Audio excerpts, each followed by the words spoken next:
going into a place like Jenin, which was a refugee camp that was a warren of alleyways and built-up areas that is a nightmare for military forces, was exceptionally difficult. The Palestinian forces there had prepared literally thousands of explosives for Israeli troops. They had suicide bombers at the ready. They were waiting for this attack. In their eyes, this was a great place to defend. They felt they could inflict many casualties on the Israeli Defense Force. And they did.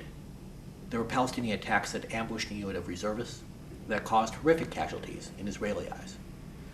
But in many ways, the Battle of Jenin was an impressive Israeli victory. In the short term, Israel displayed the tactical brilliance for which it's often known. Instead of going down alleyways, it began to go through houses, literally blowing holes in the walls so as to avoid the bombs that had been laid in the alleyways and in the streets. Its units separated and performed as very small groups, coming together to swarm over various Palestinian targets, in effect confusing the enemy, making it hard for the enemy to coordinate its attacks.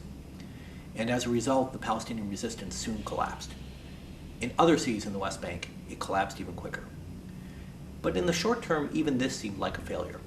Israel was now stuck in the West Bank, and it had suffered casualties, and terrorism continued, and perhaps even increased depending on some measures. But over time, this occupation proved tremendously effective from a counterterrorism point of view. The occupation enabled Israel to gather a huge amount of intelligence on Palestinian militant activities, enabled it to make massive arrests that over time helped it sort out who is innocent and who is guilty. And this combination began to deal devastating blows to Palestinian terrorist groups. But at the same time, there was a huge cost. The cost for the Palestinians, of course, was and is tremendous. Israeli troops, Israeli intelligence still maintains a considerable presence in the West Bank, and peace seems farther away than ever. But for Israel, the cost is quite high too. Israel today is an occupying power in the West Bank, according to much of the world. It is seen as illegitimate, and the military presence there, the intelligence presence there, is a drain both politically and economically.